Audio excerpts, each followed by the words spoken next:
Okay, well, I'm still waiting for the paint to dry. Now this might just be sort of marginally more interesting than watching the paint dry. So I thought, no, okay.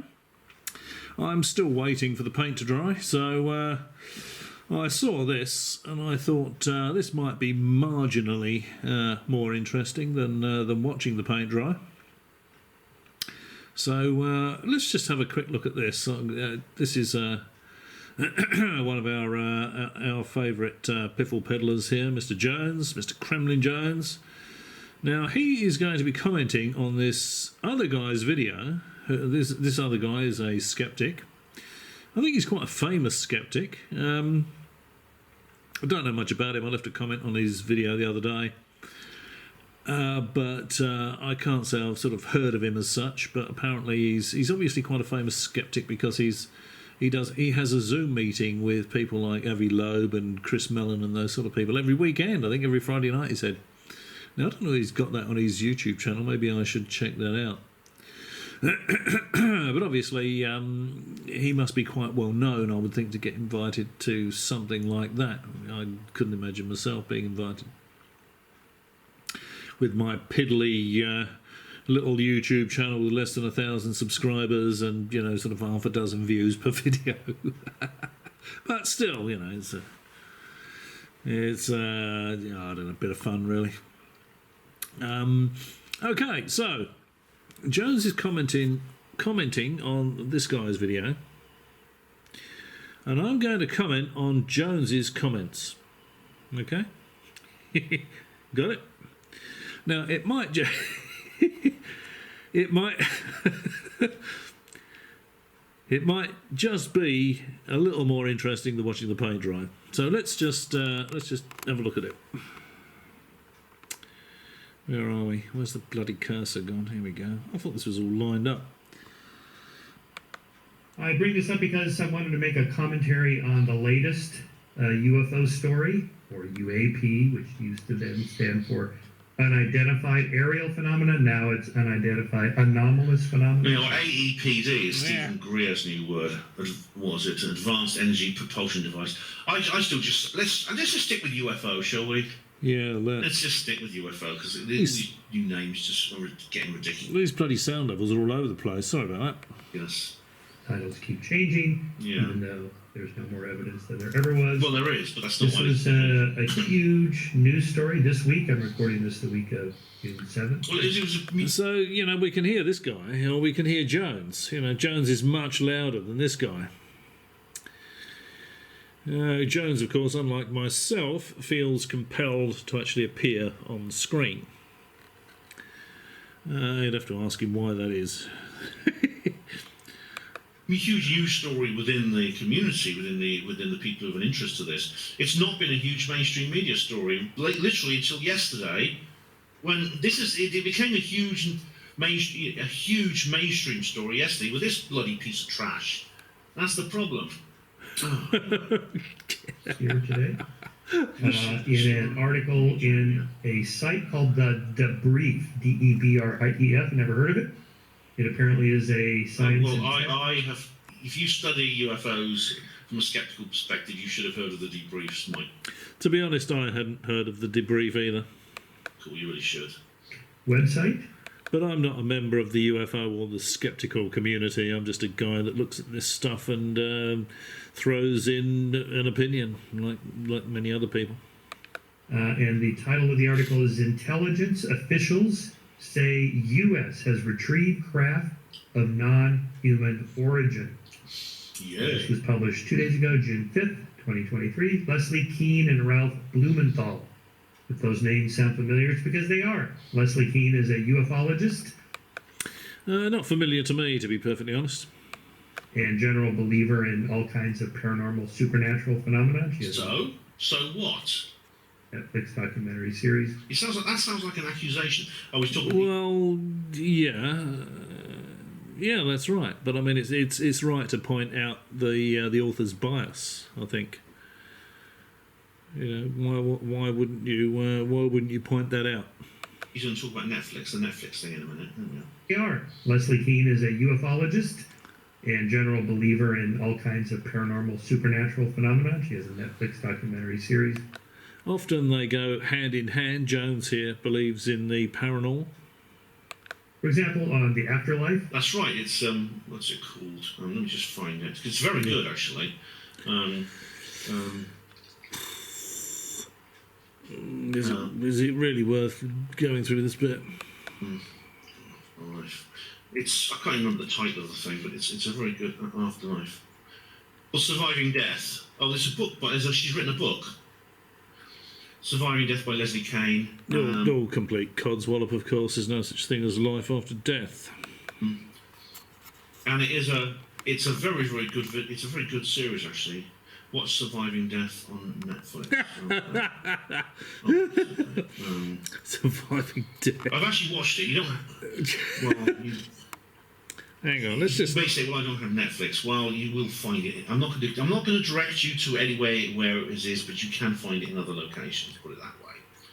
But it is. Let's just move this. Let's just move this on. Of which I've still got to do the live stream, and I would have done Surviving Death, Life After Death, all complete and utter nonsense. Live stream is this thing hasn't got in the way, but it will come. I haven't forgotten. Okay, I haven't forgotten. I'm sure Stephen Truthseeker will remind me, even if I did. Okay, so let's carry on. But I mean, as I said, Shermer is kind of, he says this almost like it's an accusation. He's doing something similar to Jordan Sather. You know, this poisoning the well thing. Well, he's a this, he's a that. So. Well, it's not poisoning the well. It's just pointing out that the author has a bias. You know, the author writes all this sort of stuff. They believe in the paranormal. They believe in a lot of nonsense, basically. So he's not poisoning the well. He's not lying, is he? He's just showing that she's not unbiased. Maybe we should just ignore what she has to say. And why near-death experiences are evidence of an afterlife, which we've debunked the skeptic. No, you've attempted to debunk it wrongly, I think. Because no such thing as afterlife.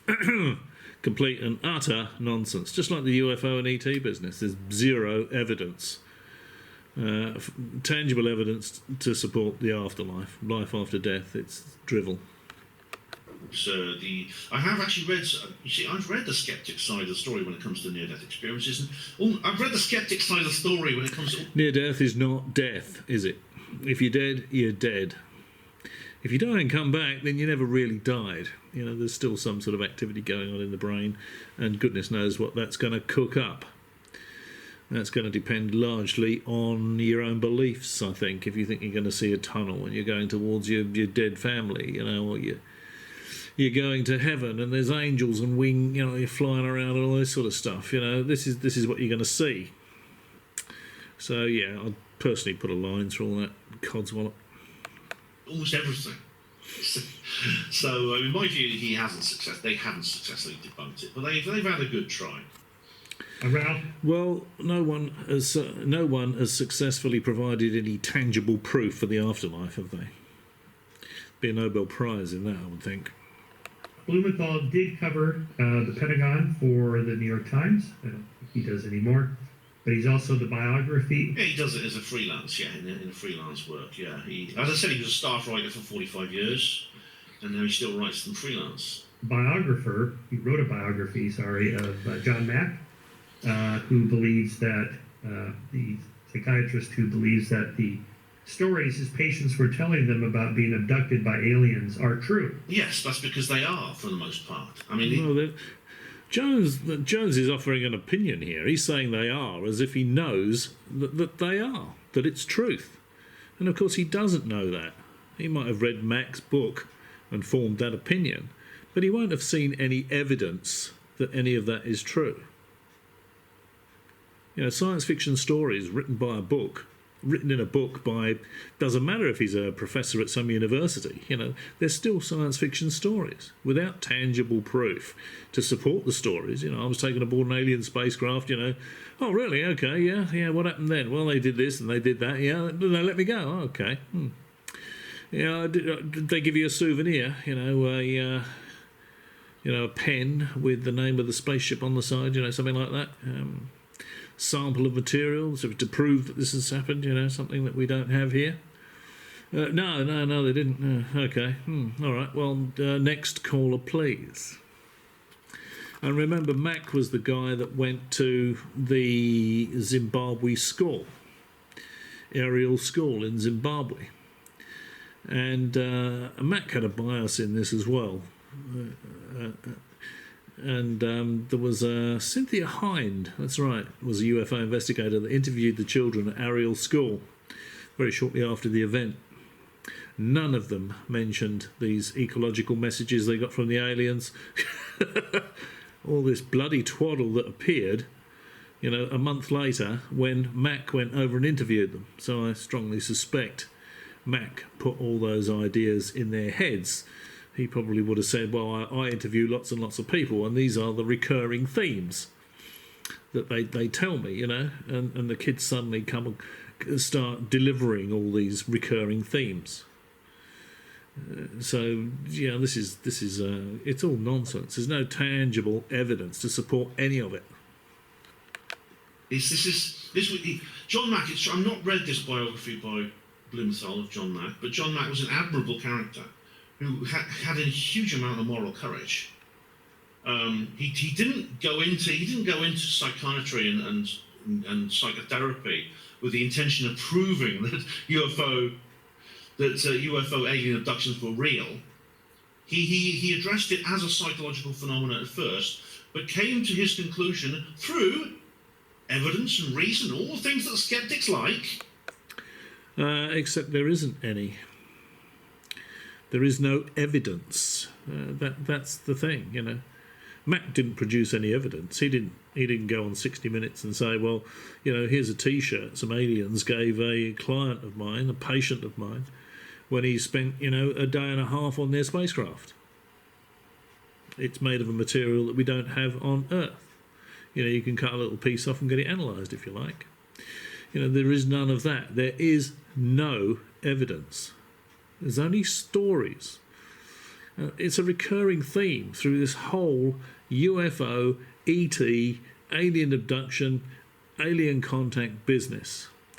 It's science fiction stories. Zero tangible evidence. That these people were having genuine encounters with extraterrestrial beings. No evidence to support that at all. This is another example of the I haven't even named the fallacy yet, but I talk about it in my skeptic lecture, where I talk about how you sometimes, in order to maintain the skeptic worldview, you have literally to offline science, reason, and everything else. And that's exactly what the UFO fanboys do. That is exactly what the UFO fanboys do. As far as I can see, all these, the people that Ben refers to as skeptics, and he probably includes me in that, have ever said is, show me some tangible evidence that this is actually happening. And most of them will be happy to accept that it really is happening if they're presented with that tangible evidence. I certainly would be. I'd be happy to accept it. But I am not happy to accept a lot of science fiction nonsense that's not supported by evidence. And Shermer doesn't. Shermer perhaps doesn't understand that. Most skeptics don't. Skeptics lack introspection about their own movement very, very much indeed.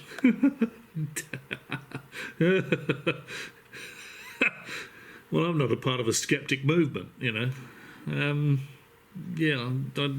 think that's nonsense. I think most of what he's saying is applicable to the UFO fanboys, not the skeptics.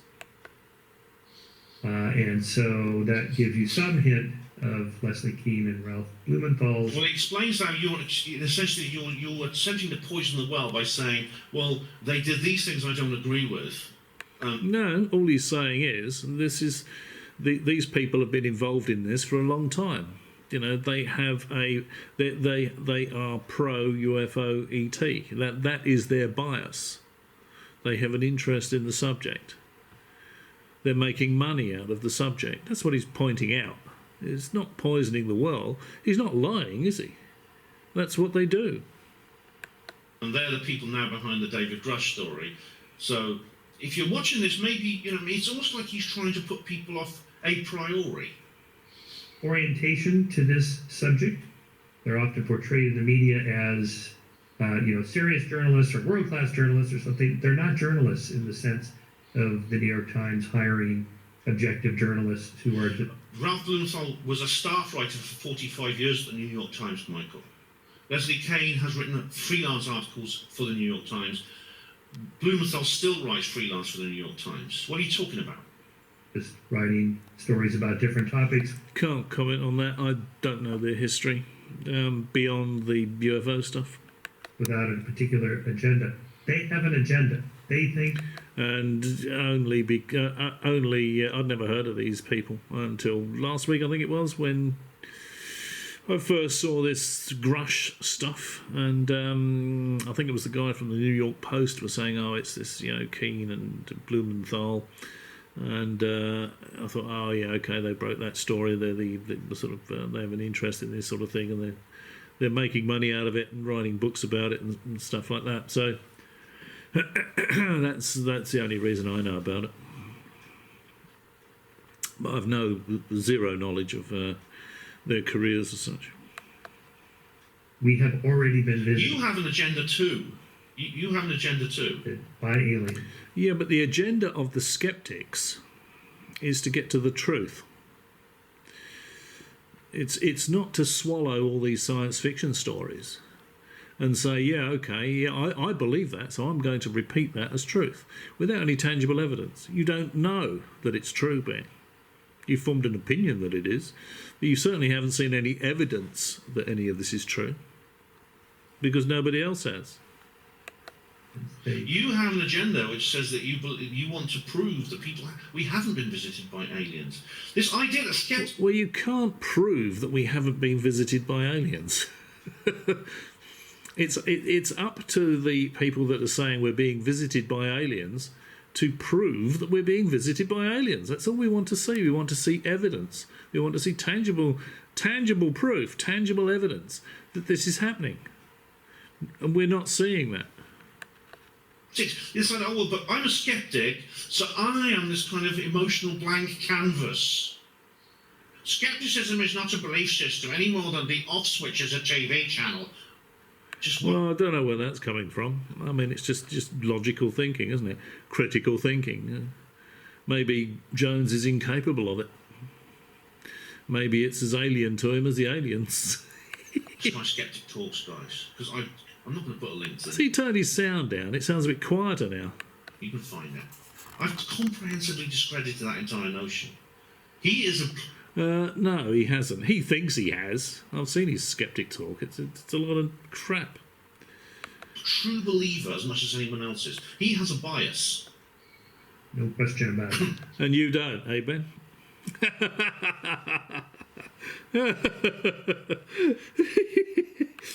And so that is the orientation of it. I'll just read to you. This is an unscripted commentary, by the way. I'm just going to comment on this and put it into perspective.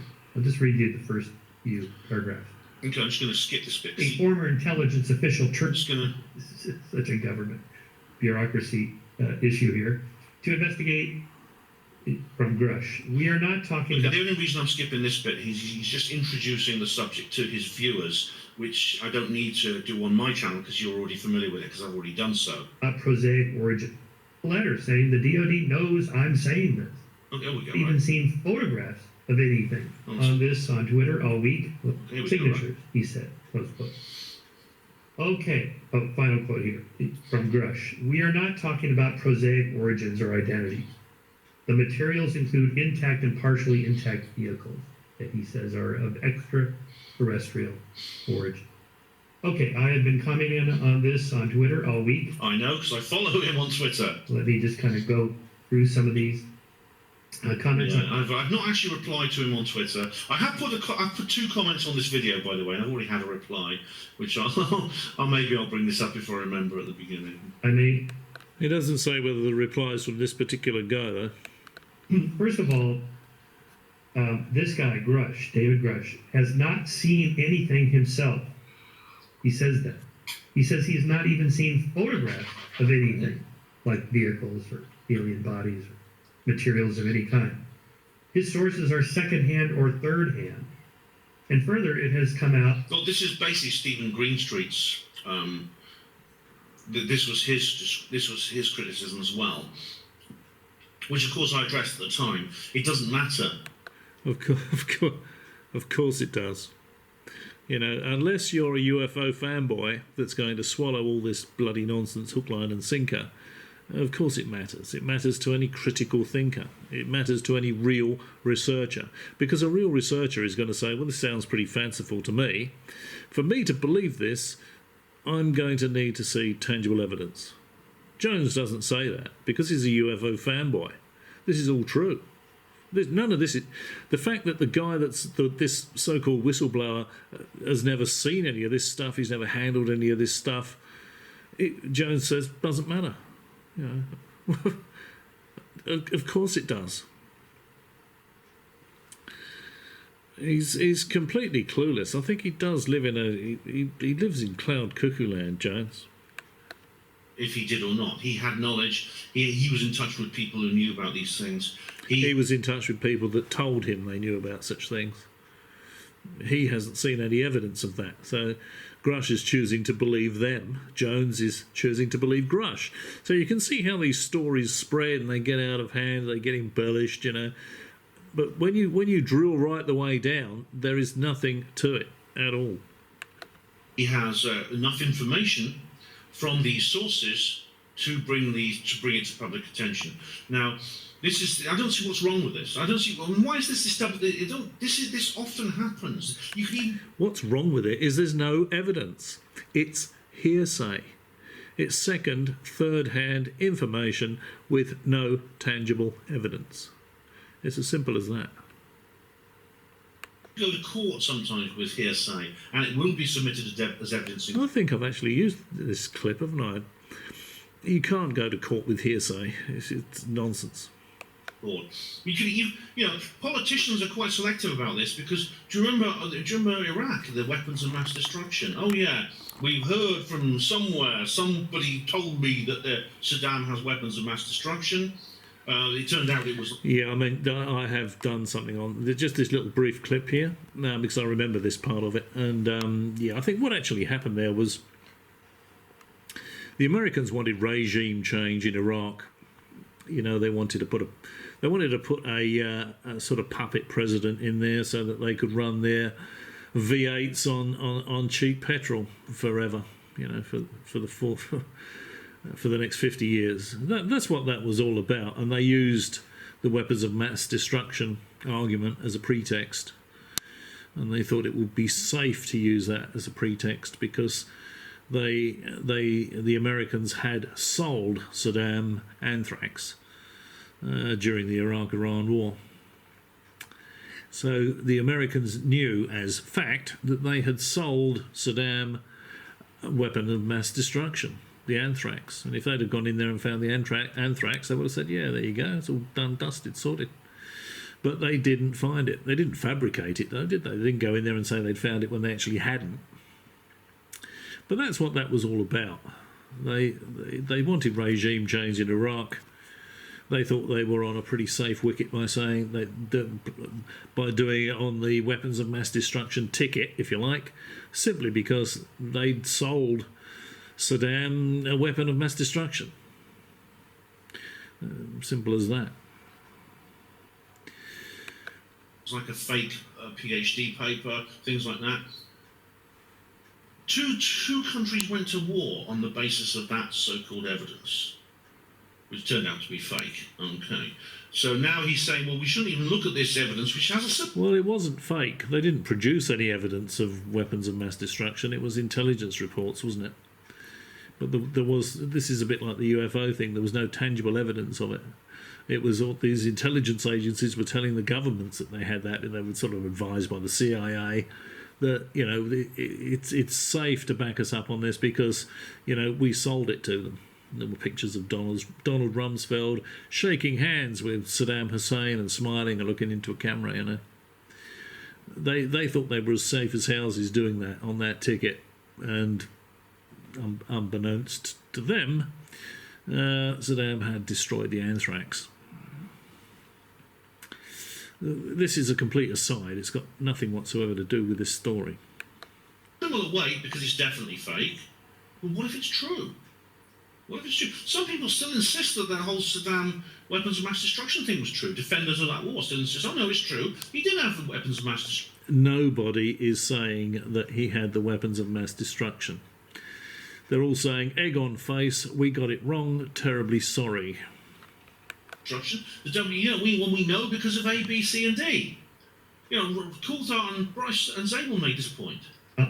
That the Department of Defense knows all about what he was going to say and gave him approval.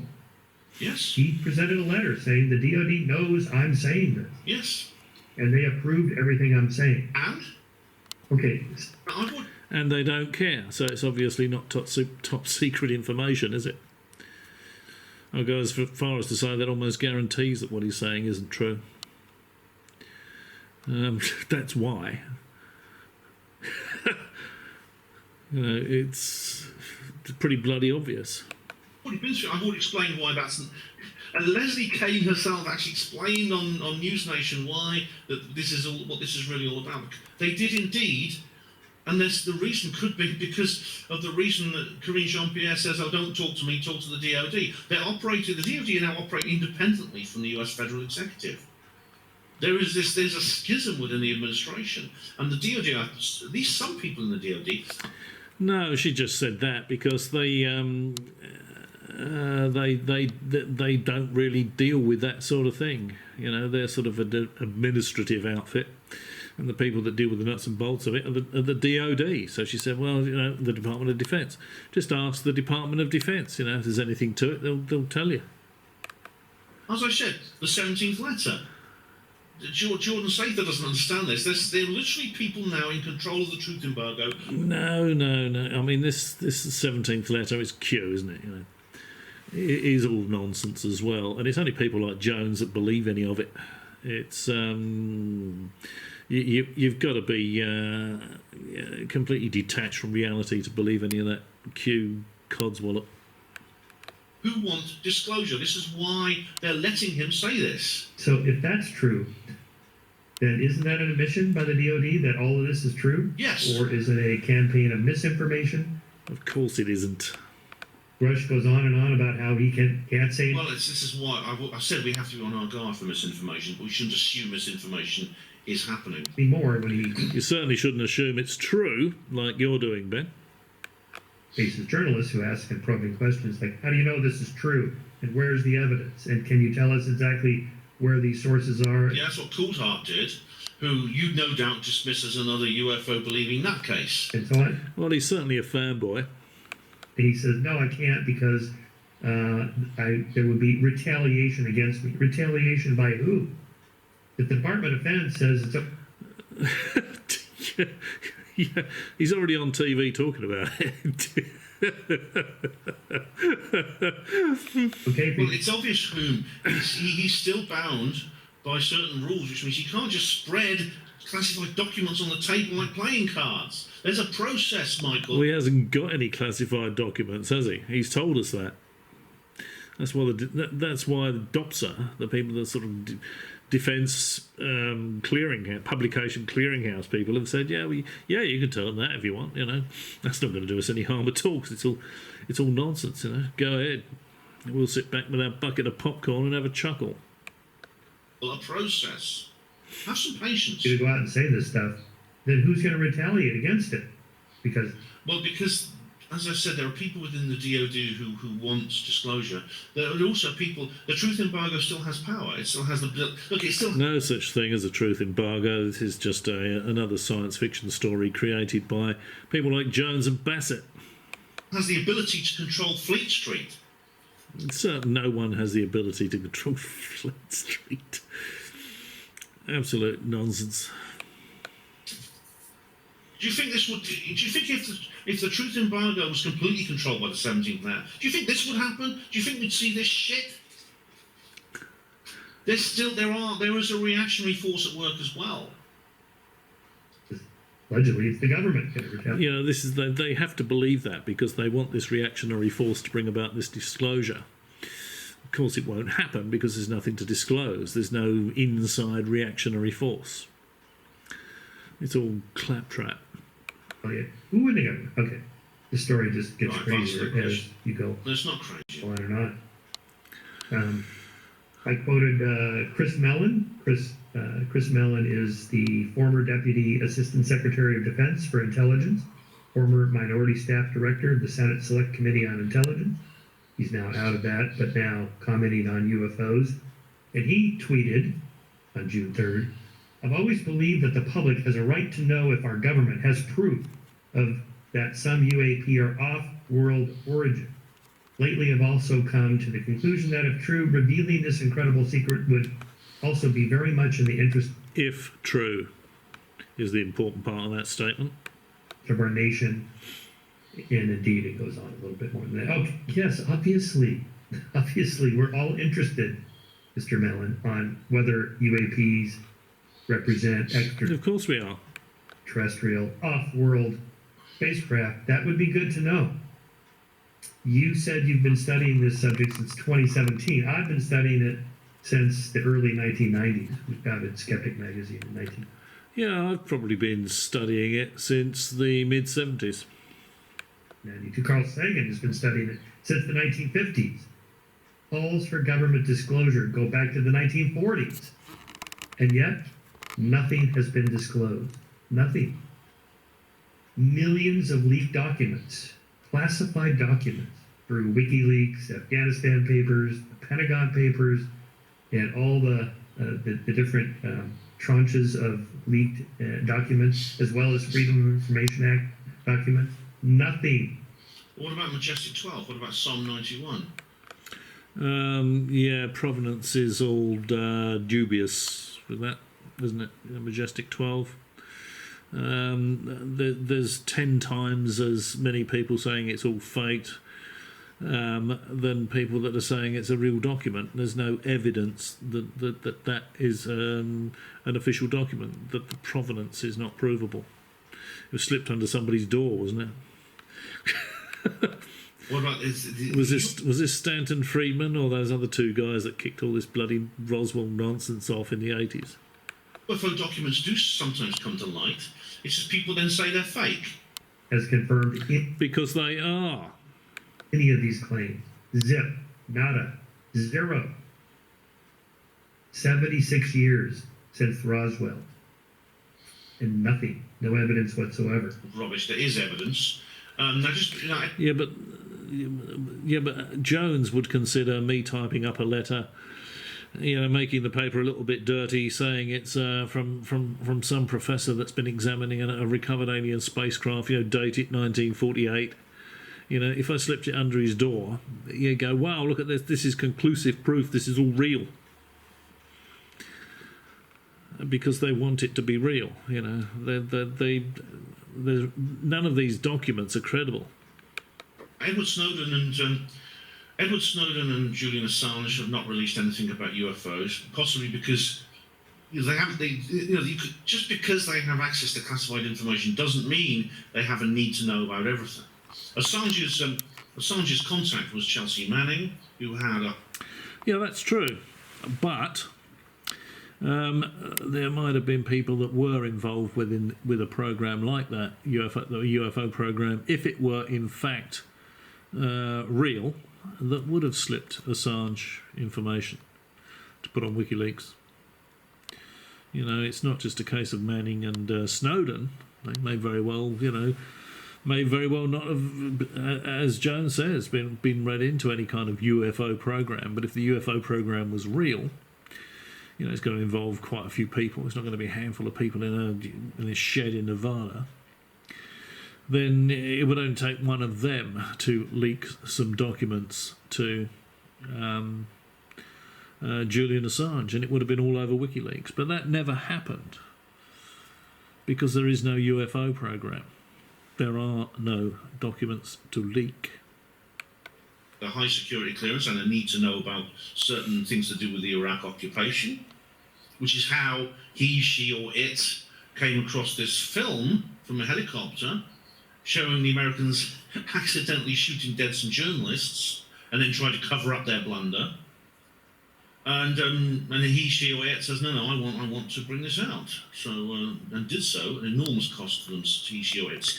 Yeah, and there's bound to be, if the UFO program was real, there's bound to be someone in that UFO program that will have similar feelings. You know, the world has to know this. This is so important. This is so extraordinary. You know, this is so I don't know what you might call it, sort of groundbreaking. That I'm going to send it to Assange, you know, and it would have been on WikiLeaks. Never happened, did it? South. And Assange published this as why he's in trouble. Edward Snowden is to do with the CIA and their electronic surveillance. Again, he had a high security clearance. No, was it the CIA? I thought it was the NSA, Snowden. It's a need to know. Didn't necessarily mean either of those men had need to know, or women, or things, whatever they are, have need to know for UFOs as well. So that's a kind of argument from everyone on the inside must know about this. So if they're not leaking it, it doesn't exist. No, I don't know anyone that's arguing that. I'd say you don't see any information, and I've said it before on more than one occasion, you know, you don't see any UFO ET stuff on WikiLeaks. But I wouldn't associate that with Manning or Snowden. I'd just say that there's nobody in the UFO program has leaked any information to WikiLeaks because there is no UFO back engineering program, recovery back engineering program. But that's firstly. Secondly, as I've already mentioned, documents about UFOs have been leaked, and they've been dismissed by many people, including people within the UFO community. Because they're fake, because their provenance can't be proven. They are not evidence without provenance. Some of them have dubious. I must say, you know, there was some question mark over some of them. Over all of them. But others, I think, are more likely to be genuine. Like what? Okay, I'm all for it. Go ahead and disclose it. And in fact, the government has, on many occasions, publicly stated, we have no extraterrestrial spacecraft. We have no evidence that we've been visited. We have nothing. This is what they said. Yeah, that's right. That's what Arrow have just said. You know, there's never been a crash retrieval or back engineering program with ET spacecraft, and there isn't one now. NASA have said the same thing.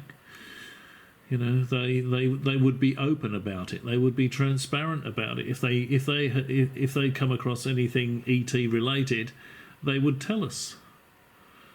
You know, and of course, you know, all the conspiracy theorists say, "Oh yeah, well they're bound to say that, aren't they?" You know, it's just like the government, you know. But that's what they're saying. NASA and, you know, the Pentagon are saying, and Arrow are saying, you know, we've got no idea about any of this stuff. There is not an alien spacecraft crash recovery program. There's not a back engineering program. There never has been. NASA are saying we have got no evidence of extraterrestrials. That's what they're saying. Of course, the ufologist's response to this is, they're lying.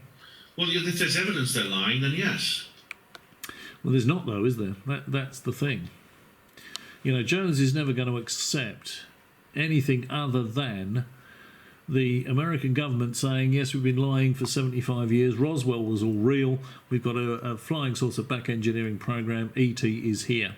Anything other than that, Jones is going to say they're lying.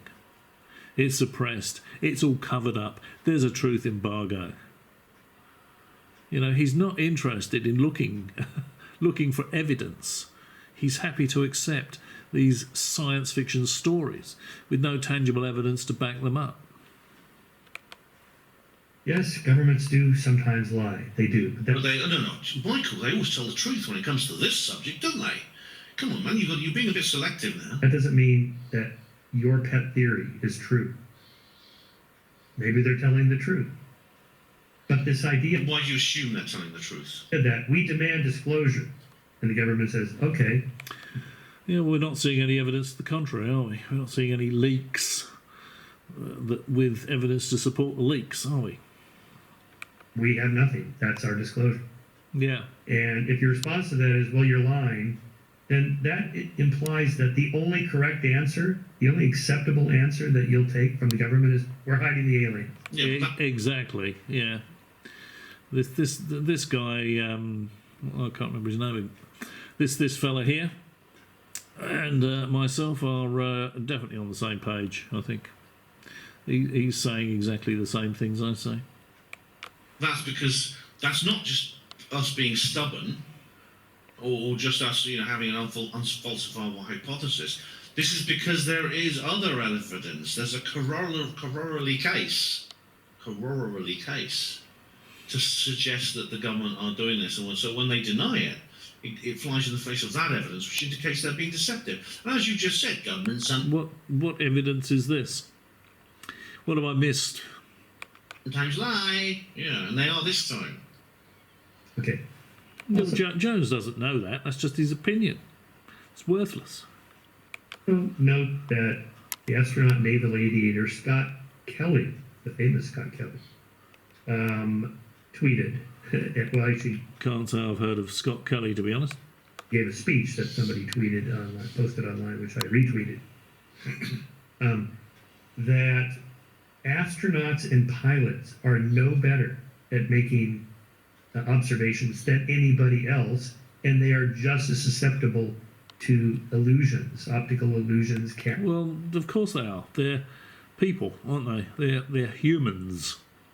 Camera illusions and effects and so on. He tells the story about it, how when he was They're up not superhumans. They're humans. in space, his fellow astronauts thought that there was a loose bolt or a tool in the payload bay that turned out to be the International Space Station that was 80 miles away from them. He also talks about how pilots have rendezvoused on a buoy, thinking it was their wingman. And he gives several more examples in this speech. Yes, I'd like a citation for that. Which is a NASA speech. Well, he's just told you where that information's coming from, hasn't he? This pilot has tweeted this information, so go and have a look. I never look at Twitter, to be honest. I think Twitter is for twits, but Jonesy here could just play that little bit back, and this fella's just said, who the name of the fella. Apparently, he's quite famous. This is what he tweeted, so Jonesy can go and look at his tweets, can't he? Which he says everyone is susceptible to optical illusion. Well, this idea that we have all these pilots and everyone is fallible. Everyone can make mistakes. That's true. But I'd like some citations for the kind of things this guy Scott Kelly is saying. Was he make? And also, I should mention, what about James McGaha? Now, Michael Shermer himself would probably bring this up. If you mention the Phoenix Lights, right? Yeah, I've never heard of that guy. Shermer will say, well, James McGaha was a pilot. He was an Air Force pilot, and he says they're just flares. And, well, he's an Air Force pilot, so we should take his word. We should. They look like flares to me. And they look very, very much like the flares Jeremy Corbell was peddling very recently, only last week. Same formation of lights. I was going to make a video about that, actually, because Jeremy Corbell was saying, this is a big V-shaped craft, and there was 2 images of it, and one of the images showed one of the lights out of position, so it wasn't a big V-shaped craft. It was lots of little individual lights. There was a military exercise going on at the time in the same area. So they were going to be flares, and if the guy says, well, they're staying in the air much longer than flares normally do, they could have been experimental flares that they were trying out during the exercise that might have had, unseen bigger parachutes. They might have been testing how long they could get them to linger. But the UFO guys will jump on that. Oh, the UFO, it's an alien spacecraft. Huge! Big as a football field, And it really isn't. At least respect his opinion there, shouldn't we? See, I bet he would say that. If he does, then it's a double standard. So he's saying, well, if you dismiss UFOs, well, you're qualified, and you're probably the best person to comment on this. If you don't dismiss UFOs, well, you could make a mistake as well, you're not perfect. Personally, if I knew that, I mean, with all the training these pilots go through, with all the training, when you think about it, they have to go through. It takes years to train an Air Force or US Navy aviator pilot.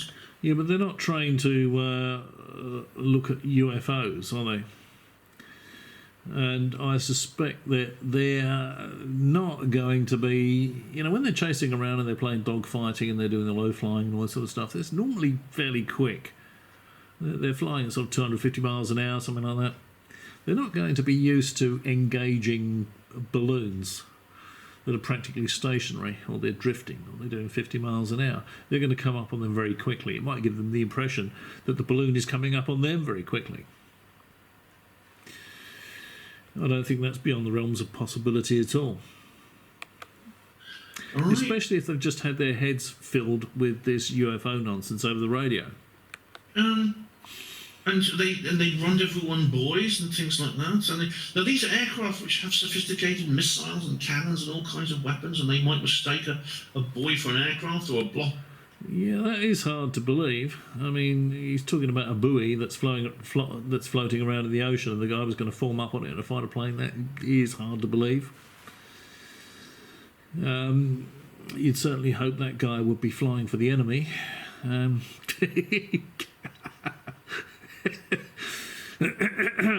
But yeah, certainly pilots are fallible, no doubt about it.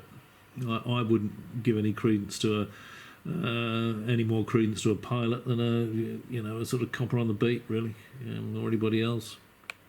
Blob on the screen for an airliner. I mean, I'll never fly again, I'll tell you. If they're going to make mistakes like that and they've got missiles and torpedoes and things like that, I'm never getting on board an airliner again. Because let's keep this in proportion. Yes, then. I haven't heard him mention an airliner. Did I miss something? But I have spoken to a guy that used to be a fighter pilot in the RAF a long time ago. I think it was in the days when the Hunter was a frontline fighter plane.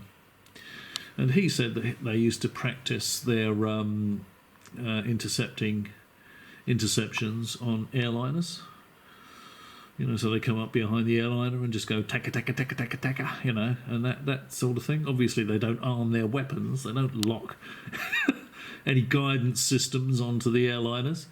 But I've heard that they do that. They just practice interceptions on airliners. Whether it still happens or not, I don't know. Not perfect, I know. But they are reasonably competent, and they are reasonably able to identify things in the air. The whole point of being an Air Force pilot is you can identify and prosecute targets. You have to know what the target is before you start firing at it. So, again, I think Michael Shermer's he's making a sweeping generalisation, and I guess that he wouldn't make it if if these pilots were dismissing what they saw as UFOs, like James McGarha does. And we have these astronauts, and they're so much better than the rest of us. Scott Kelly himself, the decorated, renowned, respectable pilot and astronaut, says, not true. Because people are always writing, what about these Navy pilots? What about them? They're human. They're no better at observations or no less susceptible to optical illusions than I've just been through that. The rest of us. Okay, I also tweeted about this description of this UAP in the debris. By the way, apparently it came out that the authors, Leslie Kean and Ralph Blumenthal, took this story to the Washington Post, who delayed publication. And they said, we went with the debris, this unknown site, science and tech website, instead of the Wall Street Post. Why? Because the Washington Post was going to take too long to publish it. Gee, why would that be? Could it be fact-checking? Could it be... Yeah, and it would seem that News Nation has taken that exclusive interview, Ross Coulthart and David Grusch, down off their YouTube channel. So that may be because they doubt the veracity of the story. I suspect that's probably the case. They were asking for evidence of these claims? Well, this is almost exactly what Green Street said, didn't he? I mean, we just... Yeah, that's right. So, you've got these big professional news organisations, and they're saying, well, this is a fantastic story. We'd love to run it. Where's the evidence to back it up? And then the guy says, well, I've seen that, And they go, next caller, please. Oh, I want to get this right. Where's my exact notes? Hang on a sec. If you can't prove this fantastic story, we're not interested. I'm going to go straight to my absolutely correct notes. My absolute notes, right? His absolutely correct notes. I wonder if he really believes that. Talk about this, because this is a very important thing. He must live for this stuff. I don't think he does anything else. I think this is his prime and only hobby. I think this he must his whole life is spent on this stuff. Yeah. Sits in his little bedsit, filling his head with this utter rubbish all day and every day. As soon as he gets back from running a few errands for OAPs or walking a dog or two, he's back on the internet, filling his head with all this absolute bloody nonsense.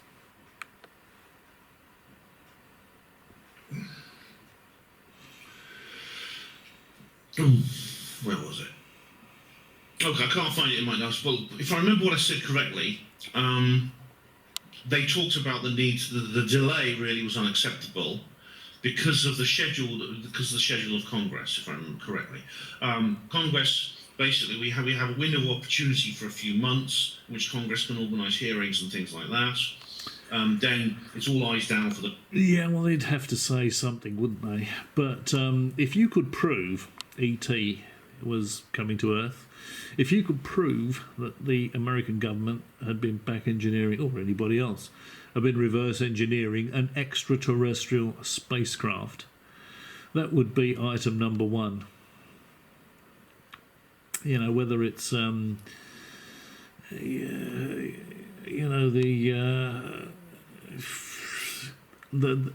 whatever they were trying to do in Congress, sort of running up to this political stoush next year, that would take a back burner seat to that, because that would be the biggest story mankind has ever heard, and regardless of whether A or B gets into the White House, next year would not be relevant to that. That would sort of go on the back burner, I think, personally. That would be left to the candidates to run around and score as many votes as they could. So I don't buy that at all. The re-election campaign in November 2024, which means that basically a lot has to happen in the next couple of months. The putting Grusch out there really was an impetus, it was a spur to get the process rolling. And that the mainstream papers, they were... Yeah, but they're not going to be happy. I mean, they're forcing this by putting all this... By putting all these people up in front of the press and saying, we know this is going on, and they're getting everybody jumping up and down and saying Congress has got to look at it and all this sort of stuff. I mean, Congress is looking at it. They've formed Arrow. They're being told there's nothing to it.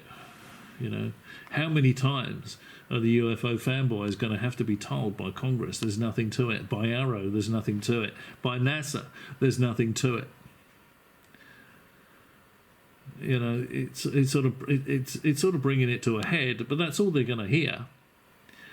So in a couple of months' time, they're going to say, "Oh yeah, well the truth embargo's back in place. We can forget about it for 2 years." That's what they're going to say, because they're not going to get their disclosure because there's nothing to disclose. It wasn't about fact checking and things like that, because we all know that with Kane, Blumenthal, all of us have been completely open about the weight of evidence we're talking about here. Yeah, but there is no evidence. There is no weight of evidence. There is no evidence at all. That's the problem. That's why the mainstream newspapers weren't interested in it. we're not saying, oh, That's why the only place they could get it published was in a sort of UFO fanboy mag that half a dozen people have heard of. he's going to wheel in a dead alien. None of us are saying that. So exactly when it comes to fact checking, what Shermer says, well, maybe were the Washington Post fact checking and things like that. The fact checking has already been done by the people who are publishing it. The Debrief did the fact checking. Ross Coulthard did the fact checking. Yeah, but we haven't seen any facts. We haven't seen any evidence. It's actually discussed. The fact checking process is published in the article. There was a need to Oh, okay. So in the article, if they've published fact checking, all the facts they're going to be able to check is Grusch's background and his qualifications. That's all they're going to be. They're not going to be able to fact check that they're reverse engineering alien spacecraft or that there's a crash retrieval program. They can't fact check that because it's not a fact. Publish as quickly as possible, as Kane and Blumenthal said, to get to add some energy to this process and maintain the momentum that they built up, so that this could be dealt with before the election campaigning began. That's why. Remember, extraordinary claims. Yeah, that's right. Extraordinary claims require extraordinary evidence. The Debrief was happy to go with it without any evidence. The mainstream newspapers weren't. That's the bottom line. Require extraordinary evidence. What?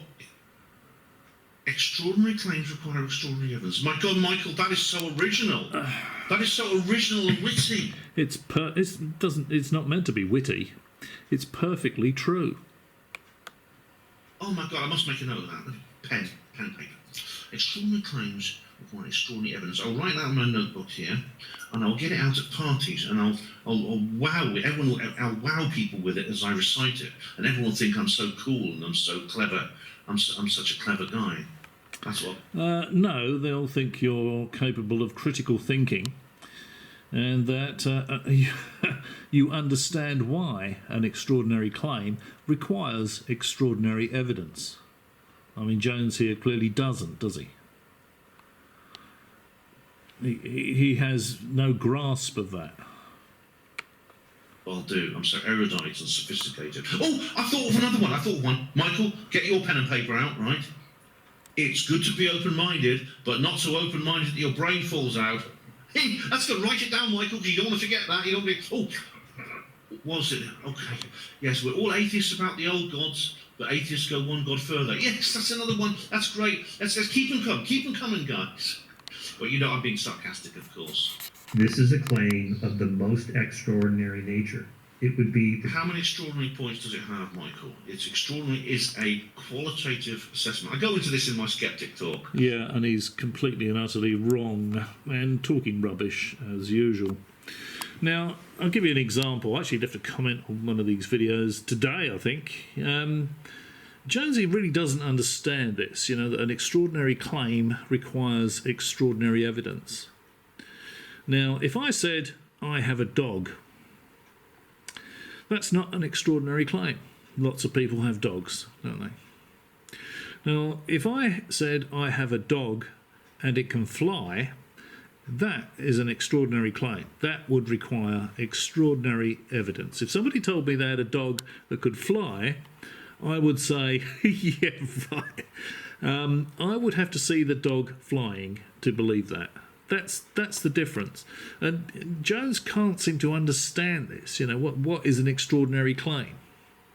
That would be a good start, Jonesy. Learn what an extraordinary claim actually is. Forget your scale, it's meaningless. You know, I could say, well, I weigh 15 kilos. You know, that's an extraordinary claim. You know, I weigh 95 kilos. People looking at me go, yeah. If I say, yeah, I weigh 15 kilos, they're going to say, well, I'm going to need to see you standing on some scales, Steve, because I can't believe that, you know. But Jonesy cannot get his head around this concept of extraordinary claims. So this is just complete and utter nonsense from Jones, as usual. It's qualitative. Either you say, does it have 10 extraordinary points or 20? You need Rubbish. Complete and utter nonsense. Does my dog story or my weight story have anything to do with any kind of numerical scale? It doesn't, does it? They're obviously extraordinary claims. This guy really has absolutely no idea. I'm talking about Jones, obviously, not this fella here. I mean, we say pretty much exactly the same thing. Almost verbatim, in fact.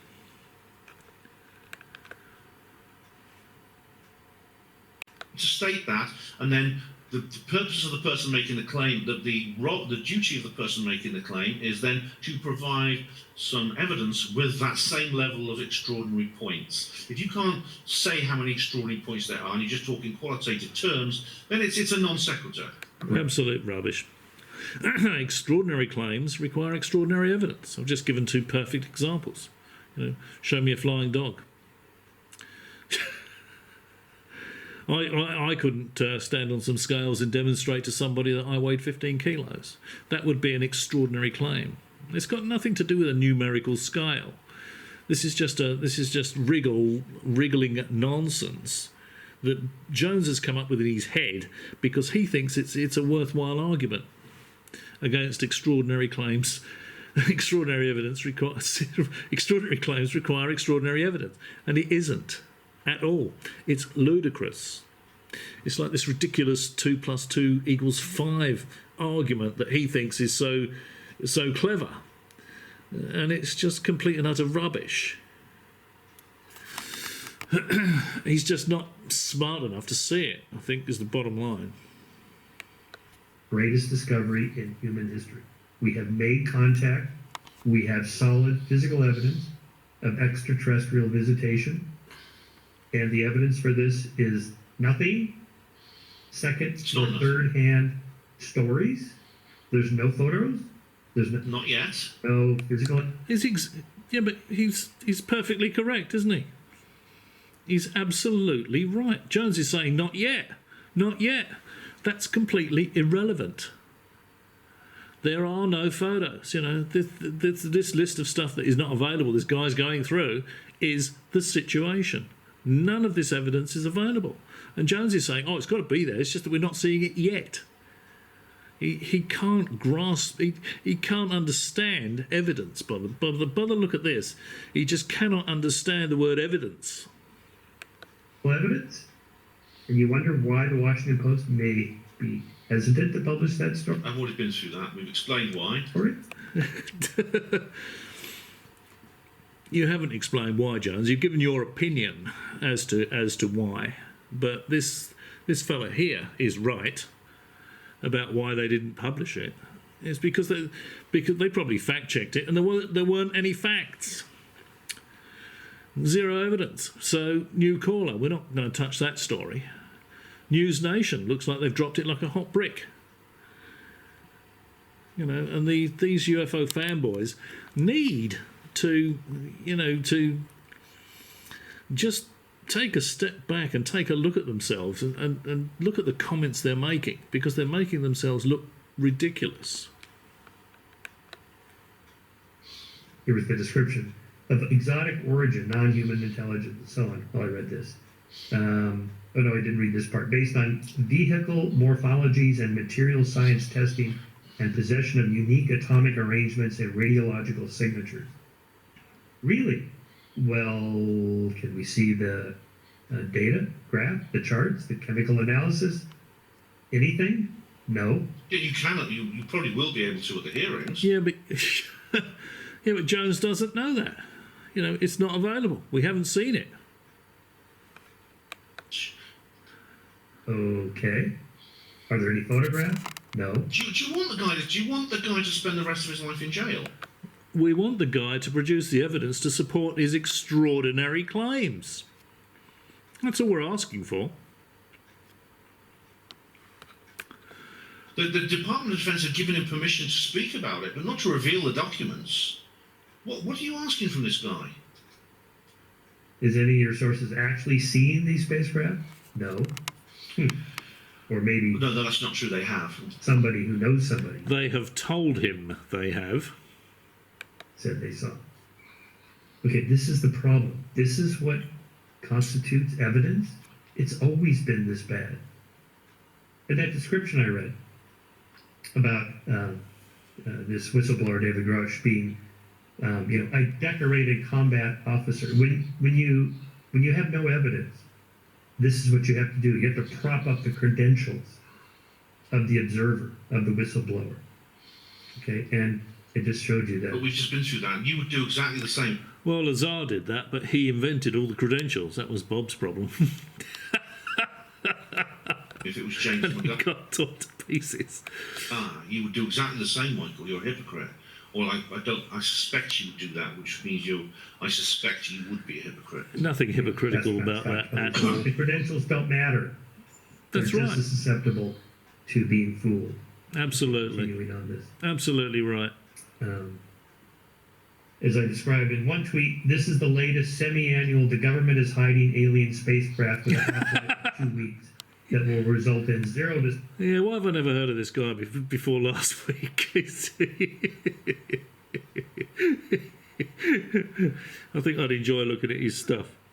Disclosure of any actual evidence that we've been hearing about for 75 years. When will anyone actually ever produce physical evidence? Exactly. When will anybody actually produce some physical evidence? It's a simple enough request, isn't it? It's a simple enough question. This has been going on for decades, and there is not one scrap of tangible evidence to support any of it. I write in my tweet, never. Pure myth-making. Let me just put this into some perspective for you. I showed you that copy of Skeptic. I'm going to have to wind this up fairly shortly. The battery on the camera's getting really low. With Carl on the cover, that was from 1996. The last issue. 96, not 97. Right. I know he died sometime in the mid to late 90s. Skeptic I didn't even know there was a magazine called Skeptic. with my partner, I've never seen it anywhere. Lindsay, before she died, was in 2021, the end of 2021, in which we addressed the recent government UFO sightings. Okay, so that's 2 years ago that this story was huge. And then what happened to that story? The UAP videos and all that? Nothing. Not true. If you follow as I know, he's going to explain in a minute. All that happened was they were thoroughly debunked. That's all that happened. How he is following the ufological scene, he will know that it didn't. A lot happened with it. A lot. Nothing ever happened. Name something, Jonesy. We did an issue of Skeptic in 2001 on the SETI search for extraterrestrial intelligence. SETI is separate from ufology. We did one And they'll be more than happy to point that out. issue in 2004 on if these are not UFOs, what are they? These are medieval and early modern paintings that allegedly show UFOs, and they don't. Well, you don't know what they show. I mean, that's the thing. I've not read that article, but I know I've read skeptics talking about this. We did another issue, let's see, this is from 2002, on how religious people respond if we discover extraterrestrial intelligence. I think I'd probably find that interesting to read, because I do wonder about that myself. Of course, we addressed Roswell. Yeah, Roswell. That's from 2003. And the I think I used that book cover, actually, in one of my skeptic talks. Yeah, Mogul Balloon String number 4, Mac Brazel, who found the wreckage, described it as tinfoil, balsa wood sticks, strips of rubber, and some Scotch tape.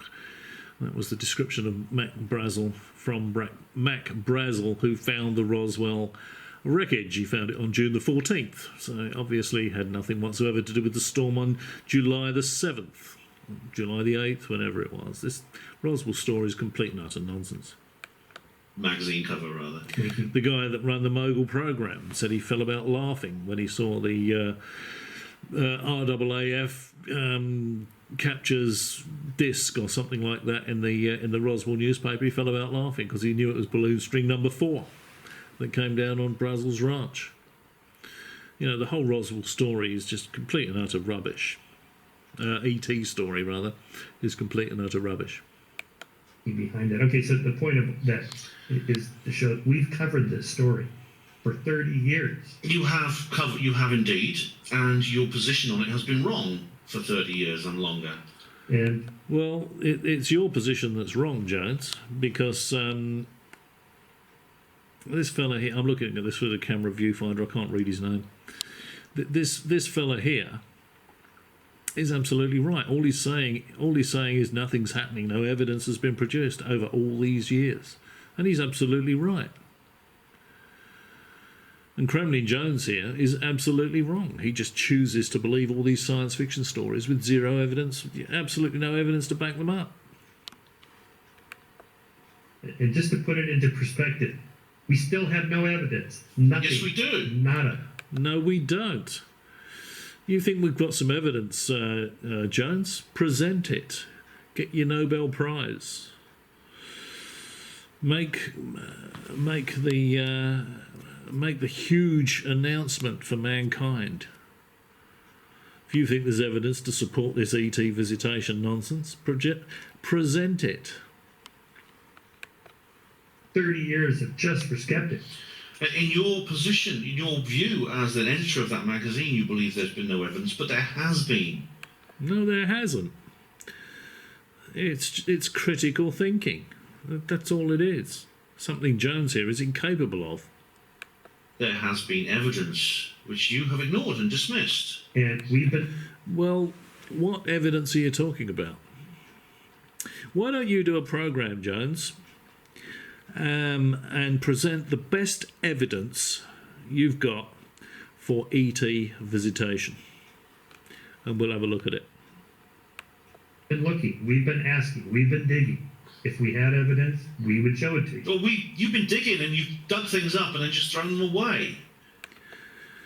Yeah, well, this guy looks capable of critical thinking. If this guy threw this evidence away, then I'm sure I would have done as well. This guy's obviously capable of critical thinking. He's looking for evidence. He's making the right noises. Whereas Kremlin-Jones is not. He's just lapping all this bloody nonsense up and repeating it as truth. Why? As I said, the Phoenix Lights is the perfect example. Yeah, but there's no tangible evidence to prove that the Phoenix Lights was an alien spacecraft. You've just got people telling stories. It doesn't matter that Fife Symington changed his mind and said it was a huge, great big spacecraft. I mean, for all we know, Fife Symington is trying to improve tourist numbers in Phoenix. or was at the time, you know. Unless you've got any real evidence, you know, it's not a perfect example at all. But we wouldn't have to wait for evidence from us. It would be obvious. Just think about the Chinese spy balloon. No one describes the pilots who saw the Chinese spy balloon as being, you know, decorated combat officers, who had great eyesight, or they had great knowledge of what aerial phenomena looked like, so they could correct. They just took a picture of it. There it is. Everybody could see it. That's a very good point. Yeah, that's exactly right. They just said, "Here's a picture of the balloon." Anyway, I've got 2 minutes on the camera, so with that, I'm going to have to. Okay, that's what happens. The same thing happened with the UAP, and these videos were published. The go fast, the gimbal, things like that. The go fast, the gimbal, and the tip. All thoroughly debunked. Okay, with that, I'm going to have to leave you with it, because I've got 2 minutes on the camera, and I want to transfer this onto the computer and upload it before the camera dies. Otherwise, I'll have to wait till tomorrow to do it. So, again, thanks for watching. A bit of a flurry of UFO activity on the channel over the last couple of days. But I saw this and I thought, well, Jones is talking his normal bloody rubbish, and just what he's saying needs to be addressed, really. He needs to be pointed out to him, sort of where he's going wrong. And I think I'll be looking at a bit more of what this guy does, because it looks like this guy's on the ball to me. I mean, I think I'd probably enjoy some of his videos. So again, thanks for watching, and maybe I'll catch you again.